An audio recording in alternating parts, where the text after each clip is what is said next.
La iglesia está pasando por una etapa difícil. Estamos llegando o hemos llegado a un sitio casi de imposibilidad. Muchos pastores han muerto, muchas iglesias se han cerrado. En los Estados Unidos en este momento el porcentaje de personas que han regresado es el 21%. O sea, de cada 100 tenemos nada más ahora 21 que están en la iglesia. Y lo que está sucediendo en este momento fue planeado por el enemigo desde el 2012, y traigo aquí un testimonio. ¿Cuántos de ustedes han oído hablar del evento de Londres, Olimpiadas 2012? De que fue un ritual satánico. ¿Cuántos de ustedes lo han oído? ¿Y quieren levantar la mano? Gloria a Dios. Si no, sé que va a ser algo nuevo, gloria al Señor. Y traigo aquí lo que sucedió en Londres 2012. Se juntaron los Illuminatis, y en lo que debería de ser un evento deportivo, se reúnen las naciones. Hubo una iniciación de tipo satánica, donde trajeron cientos de camas de hospital y trajeron muchas enfermeras, trajeron niños, trajeron cosas que representan a China, y al final de cuentas hubo bailables y terminaron las enfermeras bailando como robots, o sea, como zombies. Entonces voy a tratar de aquí a ver si alcanzan a ver, para mostrarles un poquito de lo que sucedió.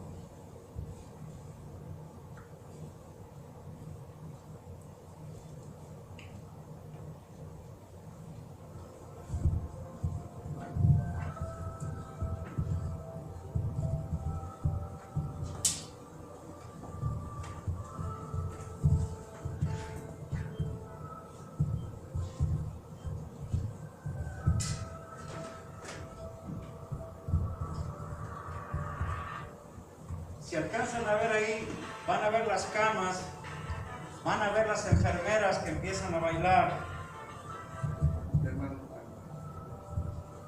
Y en algún punto van a ver también ahí representando el espectro del mal.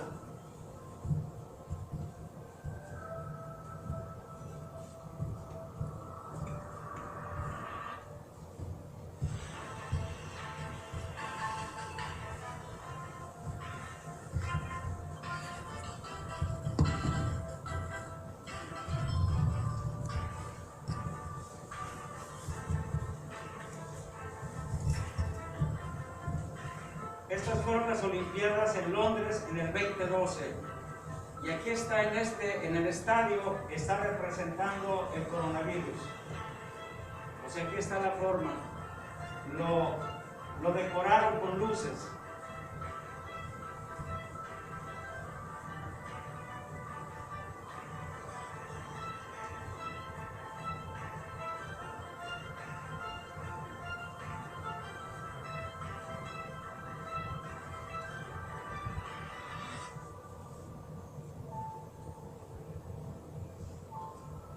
No lo alcanza a notar ahorita, pero aquí está representando el virus regándose. Aquí tienen a las enfermeras, y lo que estuvieron haciendo en aquel tiempo ahora se está haciendo en tiempo presente en Nueva York, en las diferentes ciudades. Ahí tienen las enfermeras bailando en Londres. Ahora tienen aquí en los diferentes hospitales en el mundo, en los tiempos del coronavirus.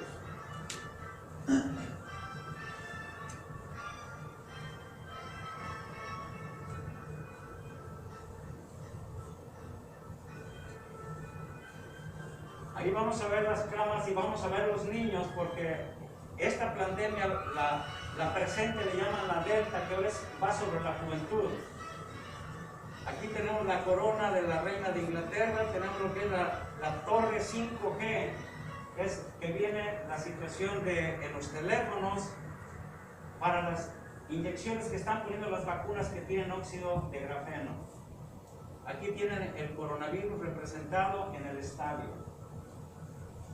Todo esto fue planeado con mucha anticipación, o sea, lo que estamos pasando nosotros ahorita, todo fue planeado. Ahí dice, miren, silencio, cabecillas como Obama, como cardenales, presidentes, casi todos los gobernadores de las tinieblas del mundo están metidos en esto.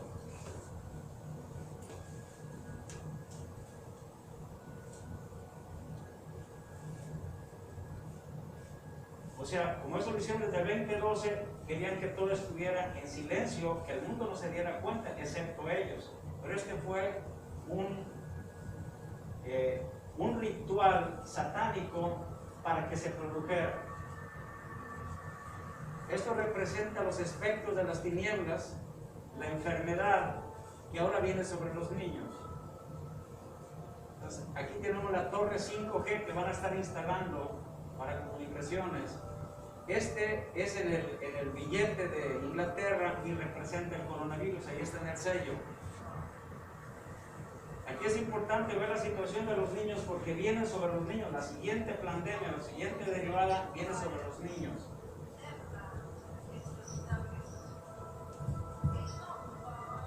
Esta jaula que viene aquí representa China, donde salió el virus de Wuhan.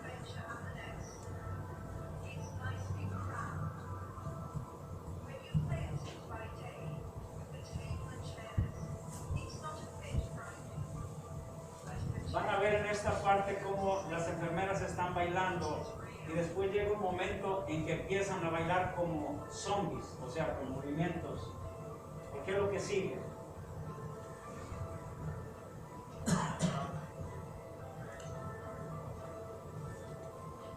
Ahí está representando a este ministro de Inglaterra que cayó en el coronavirus. O sea, esto es algo satánico, es como la brujería. Ahí tienen todas las camas. ¿Qué tenían que ver las camas con un evento olímpico?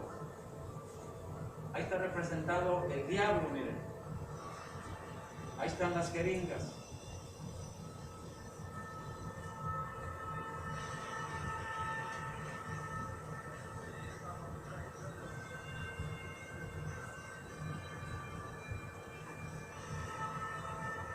Están las enfermeras por cientos. De nuevo ahí está manifestándose el diablo.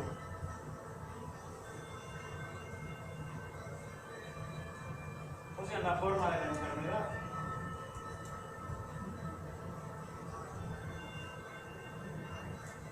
Volando porque el virus se transmite por el aire. Ahí tiene el movimiento ya de los zombies, miren.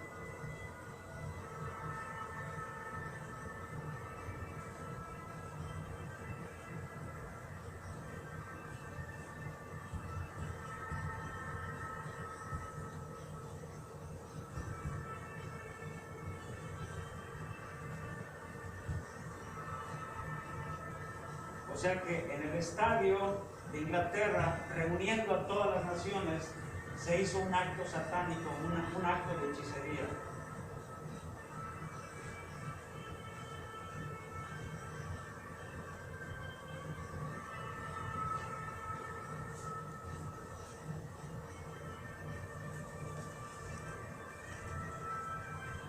Ahí pueden ver que son cientos de camas y cientos de enfermeras.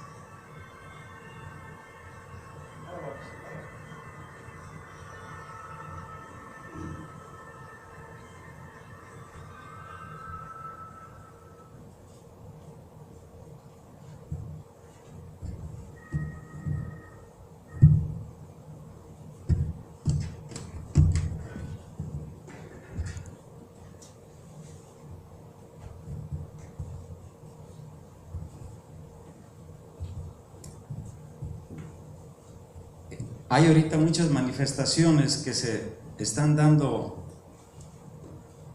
sobre todo en Europa, donde se reúnen lo que llamamos los gobernadores de las tinieblas. O sea, este mundo tristemente está gobernado por ellos en todo lo que no es el reino de nuestro Señor Jesucristo.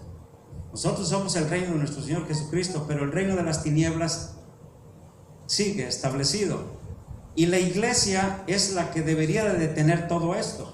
La iglesia debería de tener discernimiento de lo que está por suceder, porque aún esta pandemia Dios la ha permitido, y nosotros, los que deberíamos de ser los profetas, el pueblo de Dios, tendríamos que saber por anticipado lo que está por suceder. Y es una de las promesas de Dios, porque no hará nada el Señor sin hacerle saber su secreto a sus siervos los profetas. Aleluya. Porque no hará nada el Señor sin hacerle saber su secreto a sus siervos los profetas. O sea que, ¿quiénes son los profetas? Nosotros somos los profetas, nosotros somos los ungidos.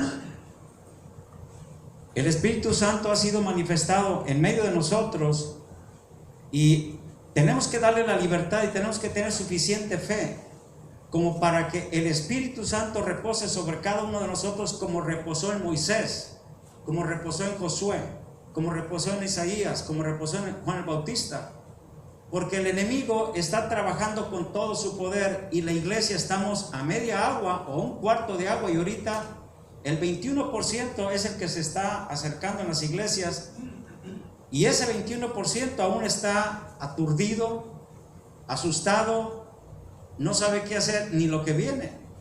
Entonces necesitamos más comunión con el Señor, necesitamos más santidad, porque el brazo de Jehová no se ha cortado. Aleluya. O sea, si ahorita no hay Moiséses y no hay Josué y no hay Ezequiel, es porque nosotros no queremos que el Espíritu Santo se manifieste en nuestra vida con ese poder, porque Dios no hace excepción de personas. Amén. Amén. Diga conmigo, diga: Dios no hace excepción de personas.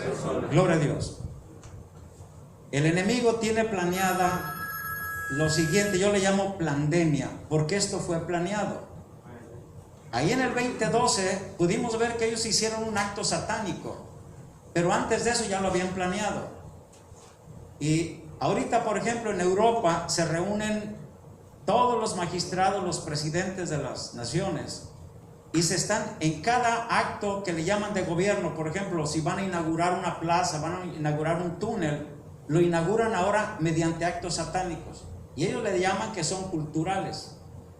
Pero si entendemos, están haciendo un acto en cierto aspecto es de profetismo satánico, pero lo hacen con más fe que el pueblo de Dios, porque nosotros deberíamos de tener suficiente poder, el Señor en nosotros, para contrarrestar todo esto. Gloria a Dios. Dice la Escritura, Isaías 54: ninguna arma forjada contra ustedes progresará. Y el Señor dice: yo hice el destructor para destruir, pero ninguna arma forjada contra vosotros progresará.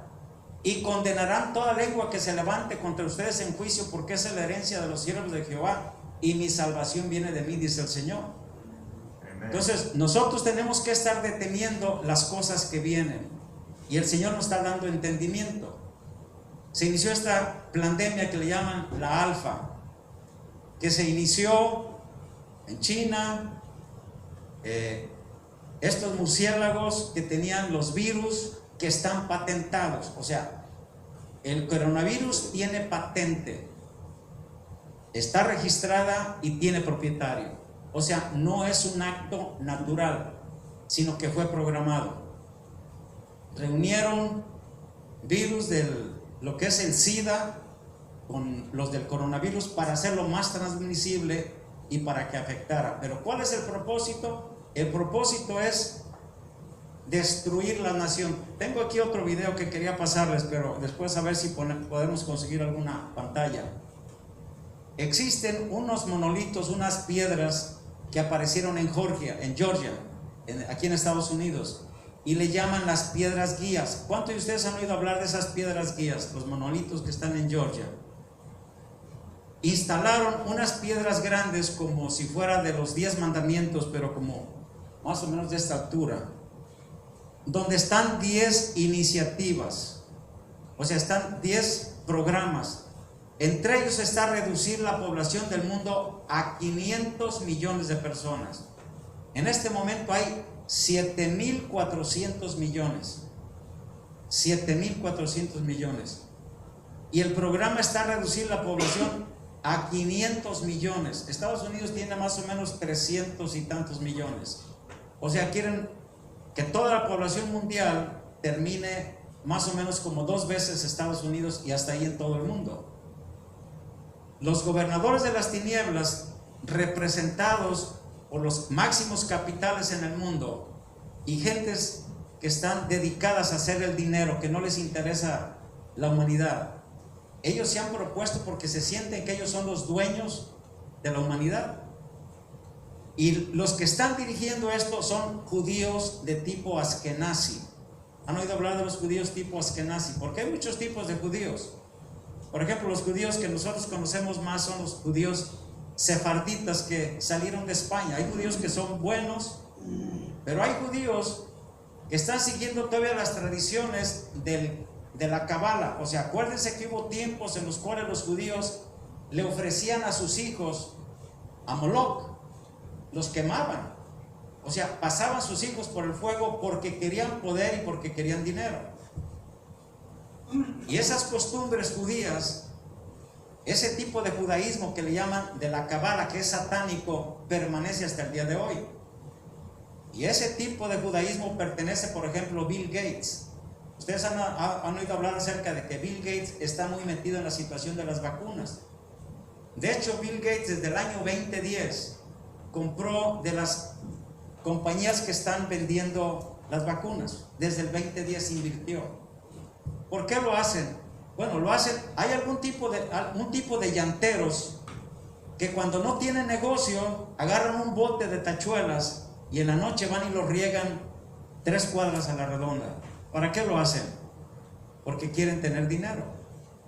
Entonces, lo que es la industria del fármaco, o sea, la industria de la farmacia, y la palabra farmacia significa hechicería, es para las gentes que quieren salvarse con el poder humano porque no tienen confianza en el poder de Dios para sanar. Amén. Entonces, el fármaco se empezó a iniciar desde muchos años, que era la brujería. La palabra fármaco quiere decir hechicería. Las personas que tratan de buscar la sanidad o que estaban tratando de buscar la vida eterna sin Dios, o sea, es el alcance humano por tratar de remover la enfermedad o de tener vida eterna. Entonces, esta industria que le llaman del fármaco vive de vender medicina. Y cuando no hay mucho negocio, hacen lo mismo que hace el llantero, o sea, sueltan las tachuelas. Entonces, estos sueltan las epidemias. Y esto ha existido desde muchos años atrás. Y los judíos rebeldes han sido conocidos a través de la historia de que ellos sueltan tipos de gérmenes y ellos saben cómo defenderse. Porque acuérdense que el pueblo judío aprendió por la escritura, la Biblia, acerca de la cuarentena, de no acercarte a los enfermos, no tocar ningún muerto. Entonces ellos utilizan mucho del conocimiento bíblico, pero lo utilizan para propósitos egoístas. Los judíos en el momento de hoy, para ellos no ha llegado todavía su Mesías. Y para los judíos que son judíos, Jesucristo es una abominación. O sea, ellos nos ven a los cristianos como una abominación que deben de ser destruidos. Acuérdense por qué motivo el apóstol Pablo fue perseguido. ¿Por qué mataron a Esteban? Y eran los judíos. O sea, ¿por qué tenían que matar a Esteban? ¿Por qué tenían que matar a los cristianos? O sea, ¿cuál era el odio? ¿Por qué era que el apóstol Pablo andaba, o sea, cuando era Saulo, andaba persiguiendo a la iglesia? Y la andaba persiguiendo, como dice la escritura, con propósito de muerte. O sea, ¿qué era lo que lo estaba a él impulsando?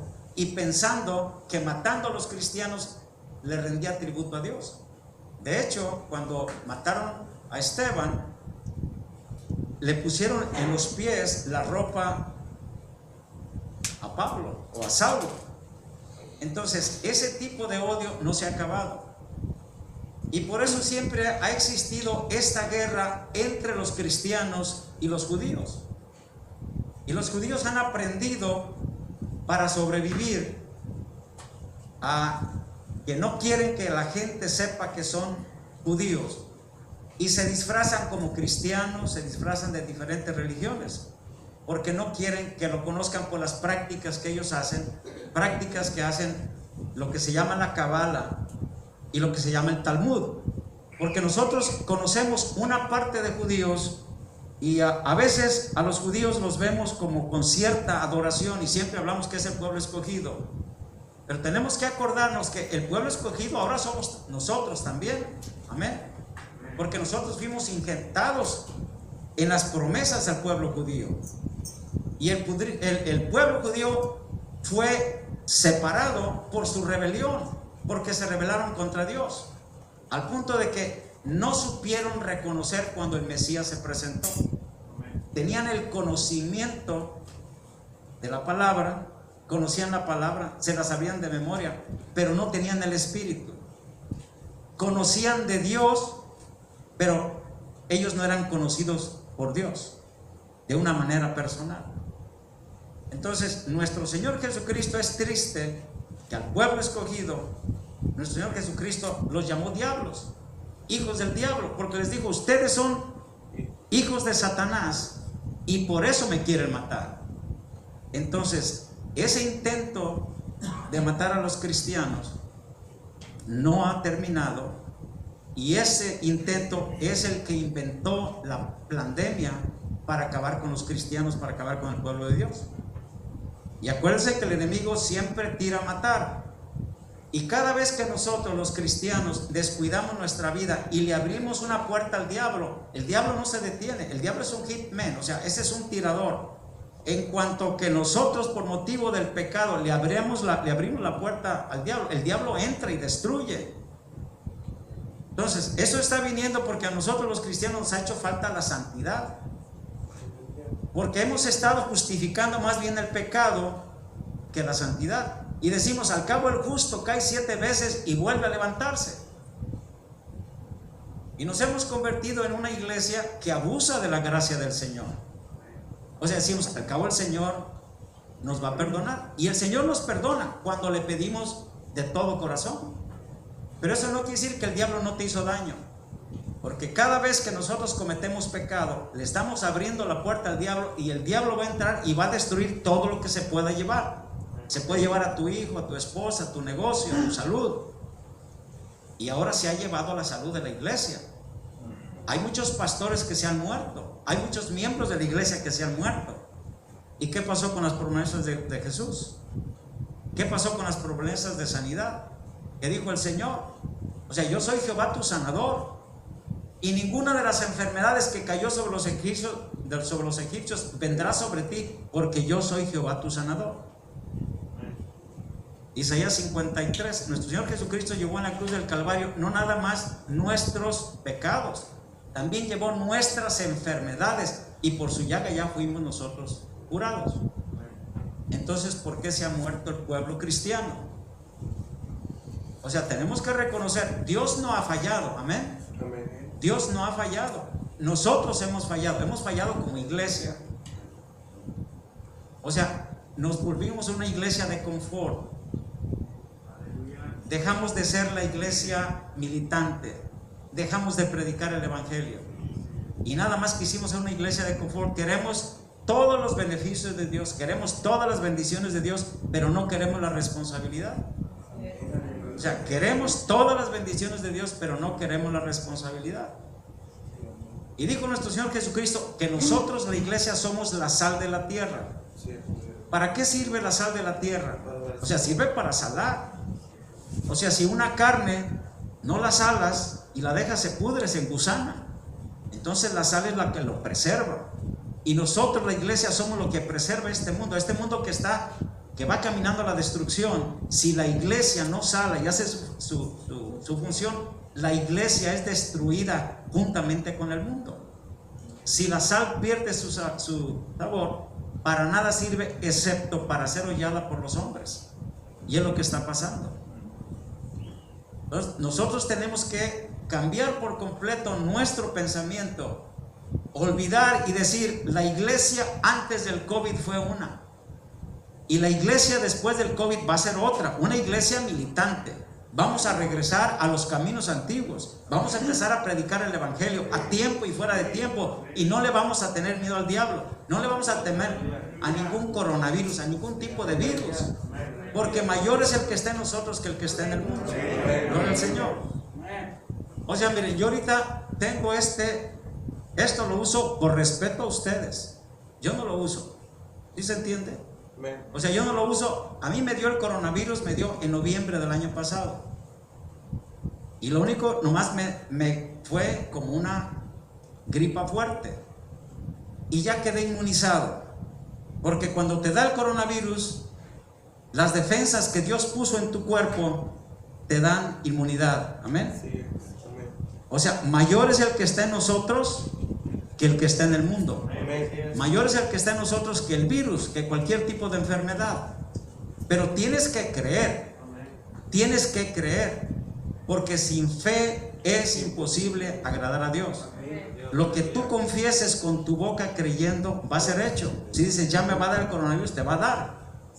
Pero si tienes la fe del Señor y crees en Isaías 53 y crees en las promesas del Señor, no te va a dar. Porque por fe, así como nosotros recibimos la salvación por fe, es de la misma manera que vamos a recibir la sanidad por fe. Es la misma manera que vamos a recibir los milagros por fe. Pero tenemos que creer. La diferencia es entre que si crees o no crees.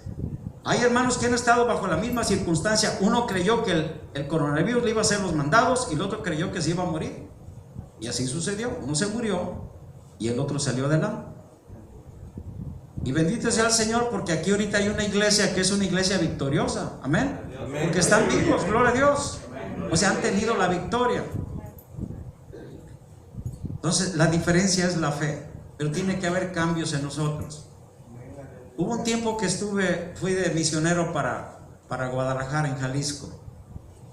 Y me levanté temprano. Un día estaba en camiseta todavía barriendo por ahí en la acera, cuando de pronto oigo un frenazo de un carro, así, el chillido de las llantas y luego un impacto.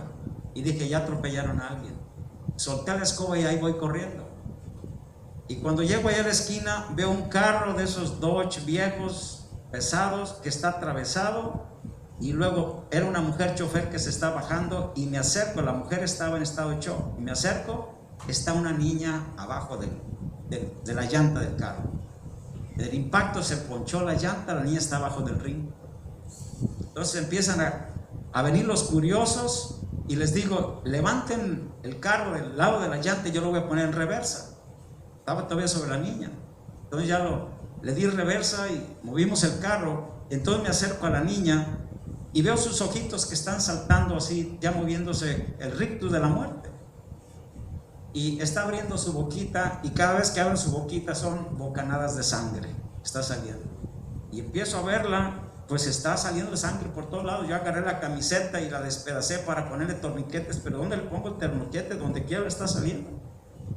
Y está todo su cuerpo todo desquebrajado. Entonces me hinco y digo, voy a entregarle esta alma al Señor. Y empiezo a orar para entregarle esa alma al Señor, porque no veo manera de que esa niña va a vivir. Está toda despedazada, está sangrando por donde quiera. Y estoy yo orando, entregándole esa alma al Señor, cuando de pronto oigo una voz atrás de mí, un grito desgarrador del fondo: Jesús de Nazaret, regrésame a mi hija. Pero un grito desgarrador que sale de las entrañas. Y de nuevo, otra vez: Jesús de Nazaret, regrésame a mi hija. Y yo estoy así inclinado y de pronto siento que sale una cosa caliente así hacia la niña, y luego veo y de pronto los ojitos de la niña se estabilizan y luego la niña entra en el consciente, y la niña estaba aventando bocanadas, y ahora esta bocanada que avienta se cuaja instantáneamente. O sea, se cuaja y toda la sangre se cuaja instantáneamente. Y yo veo así la niña, y de pronto veo que sus huesos se afirman, o sea, cambian la situación de sus huesos, y empieza a decir la niña: me quema, me quema, me quema, me quema. Me doy cuenta que tiene su piel de sus brazos, tiene arremangada, está enseñando la cara. Y le digo a la niña: espérate, espérate, te muevas. Llega la ambulancia, se lleva a la niña. Los 8 días, esa en cambio saltando, hermanos.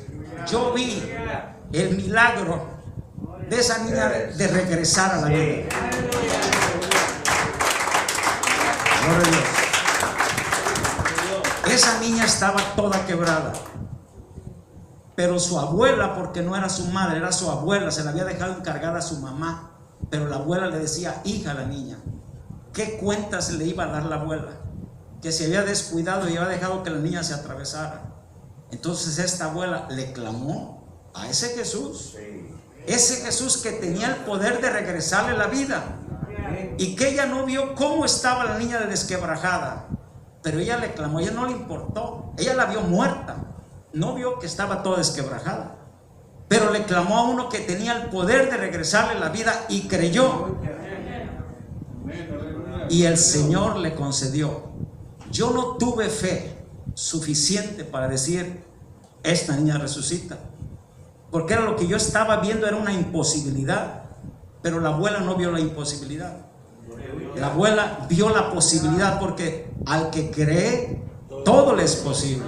Entonces ella le clamó al Señor, y el Señor le honró su fe, le honró su petición de una manera instantánea. Gloria al Señor. Entonces esa es la fe que necesitamos tener el día de hoy. La iglesia, no podemos seguir trabajando la iglesia en el potencial humano. No podemos seguir trabajando la iglesia en el potencial humano. En el potencial humano el diablo nos derrota, porque tiene 6,000 años derrotando al humano. Tenemos que empezar a actuar como verdaderos hijos de Dios. Aleluya, gloria a Dios. Porque para eso vino nuestro Señor Jesucristo. Nuestro Señor Jesucristo vino para 2 cosas. Primero, para morir en la cruz por nuestros pecados, para redimirnos. Pero vino para enseñarnos a vivir como hijos de Dios, en el potencial de los hijos de Dios, haciendo las obras de Dios, liberando los milagros, provocando los milagros. Porque este mundo, para que se salve, necesita provocadores de milagros. Aleluya, gloria a Dios. Y nosotros somos los provocadores de milagros. Nosotros somos los que nos podemos acercar a ese sitio de muerte. Está el coronavirus, ya dijeron que no hay manera que se va a salvar, pero tú vas ahí, no le vas a tener miedo y vas a ponerle las manos. No vas a decirle, ay, voy a poner aquí algo, no quiero contaminarme. Tú te imaginas a nuestro Señor Jesucristo diciendo, no quiero tocar a este leproso, porque se va, tráigame unos 3 paños o un palito de acá lejos. No, porque nuestro Señor Jesucristo es el autor de la vida, y quien trae la enfermedad es el diablo, y ese diablo ya fue derrotado en la cruz del Calvario. Y porque Él tiene la potestad, y ese Espíritu Santo lo ha dejado para nosotros. Dijo nuestro Señor Jesucristo, yo no los voy a dejar huérfanos. Yo envío al Consolador, al Espíritu que el mundo no puede recibir porque no lo ve ni le conoce, pero ese Espíritu morará en ustedes. He aquí que yo estoy con ustedes todos los días hasta el fin del mundo. Entonces el mismo Espíritu que resucitó a nuestro Señor Jesucristo entre los muertos es el mismo Espíritu que está disponible para nosotros. ¿Para qué? Para hacer las obras que el Padre dispuso que nosotros camináramos en ellas desde antes de la fundación del tiempo. Cada uno de nosotros tiene un libro. Cada uno de nosotros tiene un libro. Y lo encuentran aquí en la Escritura. Así como dice nuestro Señor Jesucristo, he aquí vengo yo, porque en el rollo del libro habla de mí.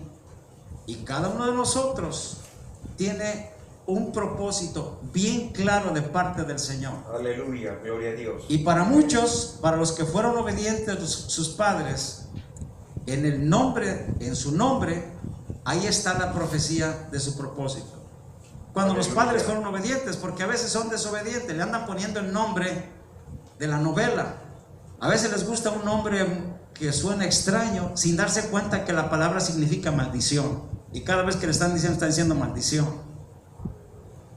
Entonces, por ejemplo, cuando Juan el Bautista, antes de que naciera, el Señor le dijo a Zacarías cómo se iba a llamar él. Dijo, le vas a poner Juan, porque de acuerdo a la tradición debería de llamarse Bar-Zacarías, el hijo de Zacarías.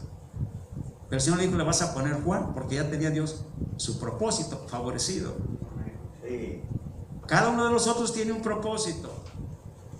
Les pongo el ejemplo: Cristóbal Colón, Christopher, el portador de Cristo. Yo he leído sus biografías y él era un cristiano, era una persona que leía la Biblia, y leyendo el libro de Isaías se dio cuenta que dice que Dios está sentado en el círculo de la tierra. Y cuando él vio eso, dijo: la tierra es circular, porque en ese tiempo creían que la tierra era plana, y los universitarios y las gentes de estudios de aquel tiempo decían que la tierra era plana y lo tenían por loco. Pero Dios ya le había dado una comisión, y decía, él dice en sus escritos, dice de esta manera: oprobio de muchos pueblos que llevo conmigo. Porque él, cuando leía la escritura, se daba cuenta por el Espíritu que allá en lejanas tierras había gentes que no tenían el conocimiento de Dios, que vivían en la esclavitud, que vivían en mucho sufrimiento. El día de hoy dicen que los indios aztecas ahora le están poniendo muchas cualidades y están regresando a los tiempos de antaño que fueron más maravillosos, pero es pura mentira del diablo. Los aztecas no eran ninguna perita en dulce. Los aztecas eran caníbales. Los aztecas sacrificaban a sus víctimas en el altar mayor. Y cuando vinieron los españoles, entre ellos vino un historiador que se llama Bernal Díaz del Castillo, y él, cuando entró a Tenochtitlan, que era lo que era hoy la Ciudad de México, se encontró con lo que le llamaban el altar de cráneos, donde tenían ahí los cráneos de todas las víctimas, y era un espectáculo macabro. Entonces los aztecas eran caníbales, se comían el corazón de sus víctimas. Y el pozole, que nos gusta mucho ahora, el pozole era una comida de tipo ritualística, o sea que hacían el maíz pero con la carne de las víctimas. O sea, ese es el pozole original. Entonces el Señor le hacía saber a Cristóbal Colón acerca de estas gentes que vivían en la oscuridad. Y él, leyendo la escritura, sentía ese oprobio, que él tenía que ir a predicar el evangelio. El nombre de él era Cristóforo, el que lleva a Cristo. Y por eso hizo esta gran hazaña, que fue al sitio donde no era conocido, a los confines del mundo. Y él arriesgó en esos viajes, arriesgó su vida, pero fue porque fue una impulsión de parte del Señor. Era un plan que Dios ya tenía para su vida. Y él, cuando se dio al Señor, lo tuvimos como el descubridor de las Américas. Gloria a Dios. Entonces él estaba siguiendo la profecía de su nombre, Cristóforo, el portador de Cristo. Pero lo pongo como un ejemplo. Si tú analizas tu nombre y lo buscas en la Biblia, ¿cuál es el significado? Te vas a encontrar la profecía de Dios para ti. Porque Dios nos conoce de una manera personal, y Dios ya tiene un plan. Dios ya sabe lo que vamos a hacer de aquí a media hora, de aquí a una hora. Él lo tiene planeado. Esta reunión no es una reunión accidental. Ustedes están aquí porque el Espíritu Santo los ha traído, porque Él tiene una agenda para cada uno de nosotros de una manera clara. Cuando un arquitecto hace el diseño de su edificio, lo pone con todo tipo de detalles: dónde van las ventanas, dónde va la tubería, dónde va la electricidad. Dios es más detallista. O sea, Dios tiene todo, pero va a depender de que nosotros fluyamos en el plan de Dios o nuestro propio plan. O sea, Señor, ¿cuál es tu voluntad para mí en el día de hoy? Y el Señor nos la va a dar. Y el Señor te puede hacer saber por anticipado: mira, tengo para ti, tienes que ir a esta casa, ahí voy a hacer un milagro, ahí voy a hacer una sanidad. Tienes una necesidad económica, el Señor te va a decir: mira, te voy a llevar a tal parte porque hay una gran necesidad económica, y voy a bendecir tus manos, y de tus manos va a salir la bendición para que aquella persona tenga el dinero. El día de hoy, tristemente, por ejemplo, en los Estados Unidos, voy a hablar ahorita de los Estados Unidos. La iglesia de Estados Unidos se convirtió en una iglesia limosnera, porque el día de hoy la iglesia de Estados Unidos le anda pidiendo al gobierno. O sea que ahora andan los pastores buscando los programas sociales que tenga el gobierno para que el gobierno les dé, y el gobierno no da, porque el gobierno no tiene, el gobierno quita. O sea, si el gobierno le da a alguien es porque le está quitando a otro. O sea, el gobierno no da. El que da es papá Dios, amén. Porque Él sí, Dios da y Dios multiplica. Dios multiplica los panes, Dios multiplica los peces. el gobierno aumenta tributos y quita las casas, automóviles, todo lo que puede para darle a otros. Entonces la iglesia, el gobierno debería de venir a pedirle a la iglesia. Amén. El gobierno debería de venir a pedirle a la iglesia.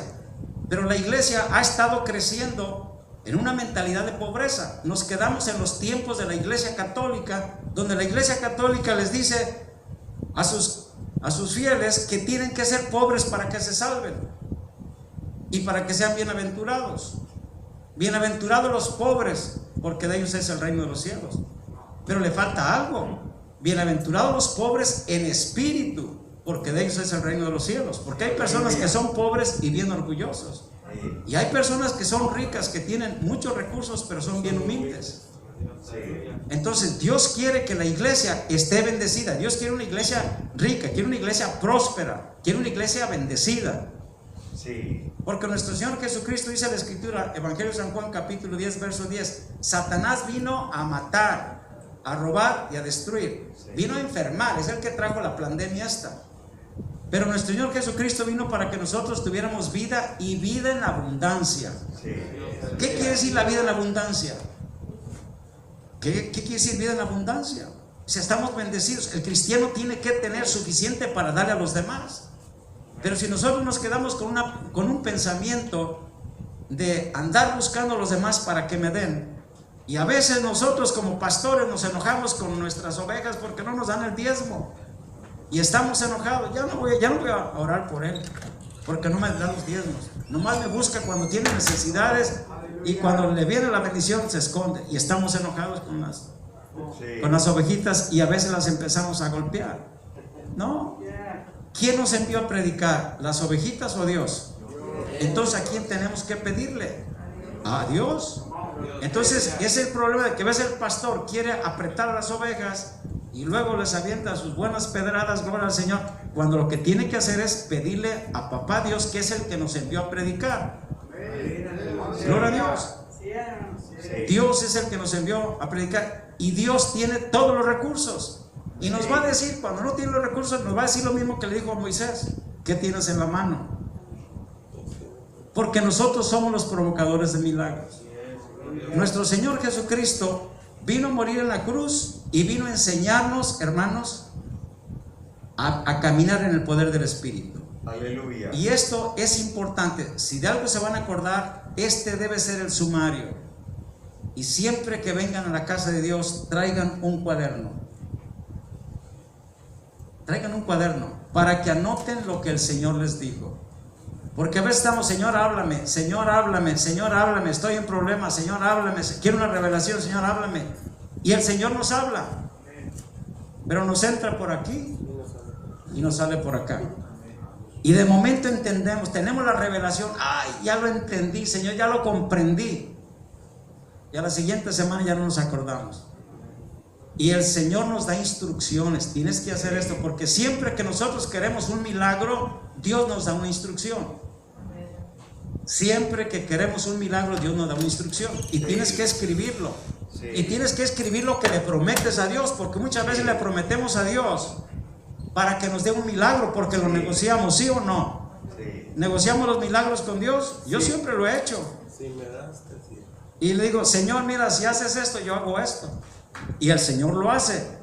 Y después, ay, se me olvidó en qué había quedado con el Señor, y no le cumplo. Y papá es un ser de pactos. Más vale que cuando vayas a la casa del Señor no hagas promesa, y no que hagas promesa y no la cumplas. Porque Dios ha de destruir la obra de tus manos. Entonces, queremos oír palabra de Dios, queremos revelación, hay que anotar lo que el Señor nos dice y ponerlo lo más pronto posible, el voto que le hicimos o la promesa que le hicimos. Dios diseñó este universo para responder a su palabra. Esto es fundamental que lo asimilen, porque esta es la iglesia después del COVID. Amén. Es la iglesia que se va a levantar con poder. Es una iglesia provocadora de milagros. Existe ahorita una aplicación que se llama Alexa o Sirius, que tú le dices, Alexa, préndeme la televisión, y te prende la televisión, ¿sí o no? Eso lo ha hecho el hombre. O sea que diseñaron esos aparatos para que respondan a la orden de la voz. El hombre envía su palabra y le responde la aplicación. Eso es lo que hizo Dios. Dios diseñó este universo y lo diseñó de tal manera que obedeciera su palabra. Amén. Él diseñó el universo y lo diseñó de tal manera que el universo respondiera a su palabra. Sí. Por eso en el libro de Génesis, cuando Dios le dijo a la tierra, tierra, produce, le ordenó, produce hierba, y la tierra obedeció y produjo la hierba, y la sigue obedeciendo hasta el día de hoy. Luego le dijo al agua, produce animales, peces, y produce aves, porque las aves provienen del mar. Sí. Y el mar le obedeció y produjo los peces y produjo las aves. Sí. Entonces nosotros fuimos creados a la imagen y semejanza de Dios. Génesis capítulo 1 versos 27 y 28. Dios creó al hombre a su imagen y semejanza y les dio una orden, les dijo, reproducid y multiplicaos. Una facultad que no tienen los ángeles. Los ángeles no se reproducen, pero los humanos sí. Dios se está reproduciendo en el planeta Tierra y nosotros somos sus hijos. Pero Dios no quiere títeres, no hace robotones. Él nos crea, nos pone camino de vida y camino de muerte, y nos ordena como nuestro creador que tomemos camino de vida y vivamos vida eternamente. Pero Él no se va a llevar a nadie al cielo por la fuerza. Mientras no hemos aceptado a Jesucristo como nuestro Salvador personal, esta humanidad caída son criaturas de Dios. Por eso dijo el Señor Jesucristo en el Evangelio de San Marcos, les dijo de esta manera, Mateo 28, vayan y prediquen el Evangelio a toda criatura, a los que no han hecho pacto conmigo todavía. Toda persona que nace, todo humano que nace está destinado a la destrucción si no se convierte en un hijo de Dios.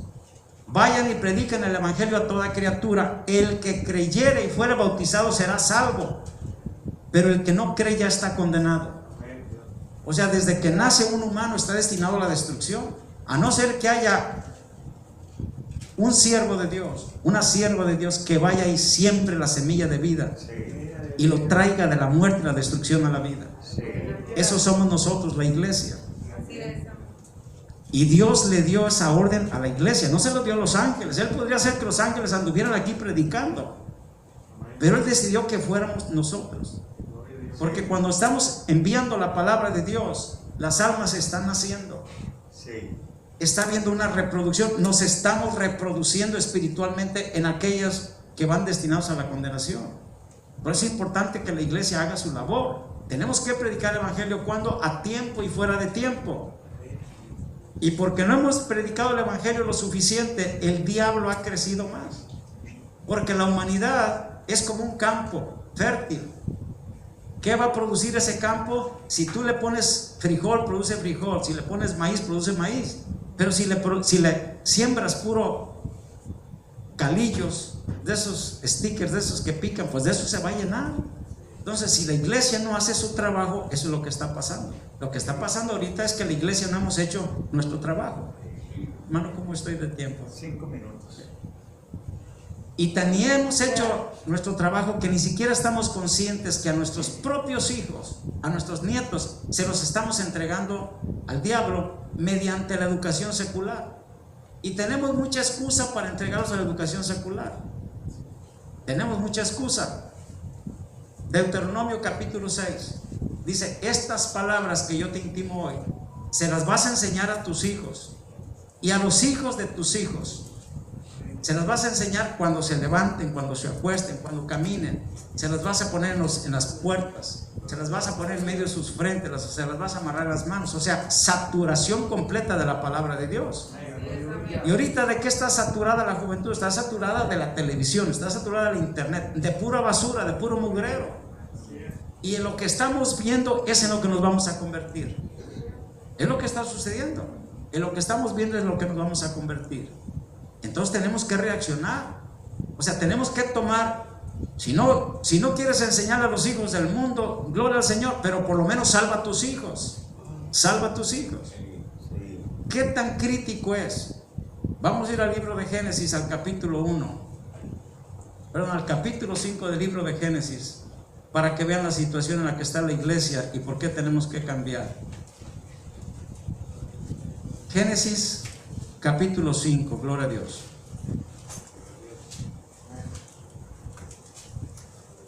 En el verso 26, Génesis capítulo 5, verso 26, dice la palabra de Dios: y vivió Matusalén después de que engendró a Lamec 682 años y engendró hijos e hijas. Fueron pues todos los días de Matusalén 969 años y murió. Verso 28, vivió Lamec 182 años y engendró un hijo. Y llamó su nombre Noé, diciendo: este nos librará de nuestras obras y del trabajo de nuestras manos a causa de la tierra que Jehová maldijo. Y vivió Lamec después de que engendró a Noé 595 años y engendró hijos e hijas. ¿Cuántos años vivió Lamec después de que engendró a Noé? ¿Cuántos? 595. Vamos a agregarle 5 años y lo vamos a hacer 600, nomás para facilidad de los cálculos, amén. Vamos a decir que Lamec fue flojito y que tuvo un hijo cada 10 años. ¿Cuántos hijos e hijas tuvo? 600. Entre 10 serían 60, ¿va? O sea que tendría 60 hijos e hijas. En pocas palabras, Noé tuvo 60 hermanos y hermanas.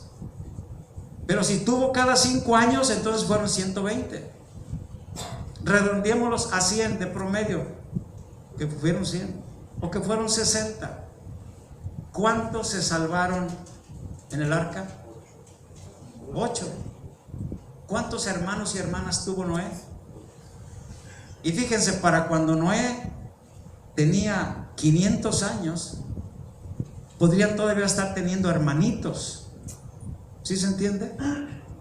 Porque así fue. O sea que Noé tuvo cientos de sobrinos, tuvo hermanos y hermanas, una gran cantidad, porque Lamec fue un santo, si no, no hubiera aparecido ahí en la genealogía.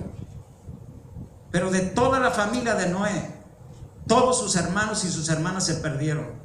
Todos sus sobrinos y sus sobrinas se perdieron. Niños inocentes de 1 año, de 5 años, de 10 años, se ahogaron porque sus padres no tuvieron la visión de escuchar a Noé. Los hermanos de Noé y las hermanas de Noé se perdieron, se ahogaron.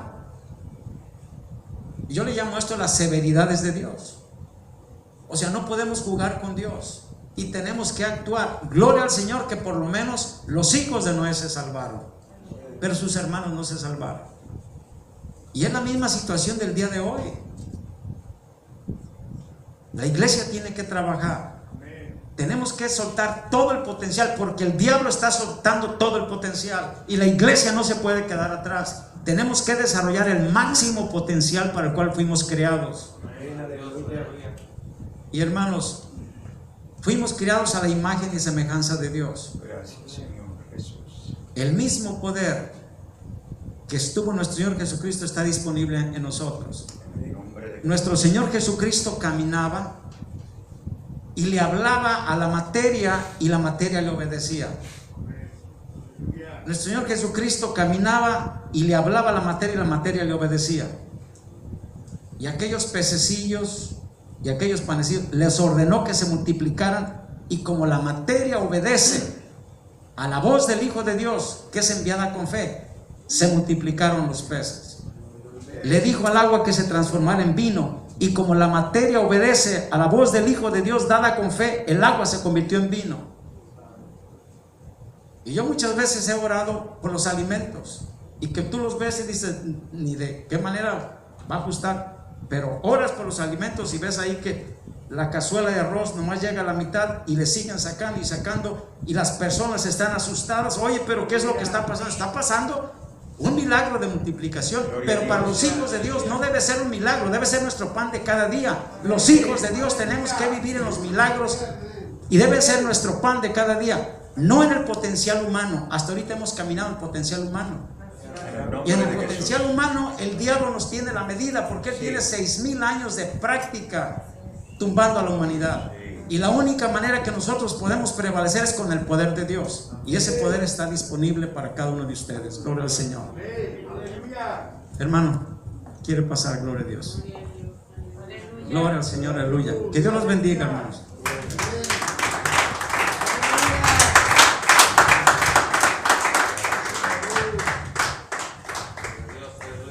Paz de Cristo. Amén. Se ponen en pie para que se estire, descanse, saque la billetera.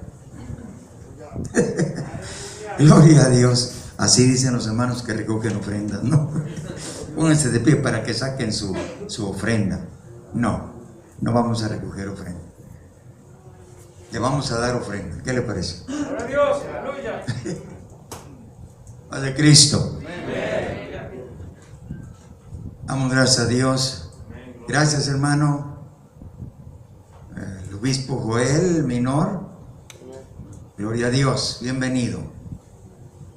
Estamos contentos. Estamos contentos. Gloria al Señor. Pase, hermano Joel. Denos un saludo y llévenos en oración para entrar en la siguiente conferencia, siguiente plática que tenemos para ustedes en esta mañana. Gracias por haber venido. Gracias porque usted fue muy valiente, dejando todo y escogió la mejor parte. Gloria a Dios.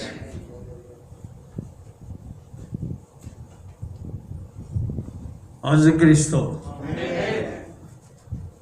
¿Están contentos? Ya lo creo, porque el Espíritu Santo está aquí.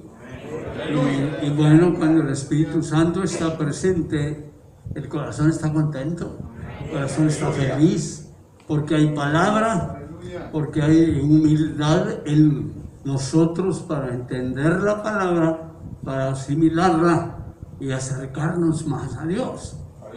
Doy gracias a Dios porque me permite estar aquí con ustedes. Batallé un poquito, estaba por ahí en Sabinas. Se supone que cada hora pasa un camión para acá y yo esperé 2 horas hasta que pasó un camión. Así que me estoy perdiendo la mitad del banquete. Pero hermano, estamos aquí. Es un privilegio y un placer poder estar aquí con ustedes, saludarlos, saludar al hermano Juanito, hermoso hermano Juanito, que Dios lo bendiga, los pastores que están aquí, al pastor obispo presidente, el pastor Efraín Veloz, al hermano Servando y a todos ustedes.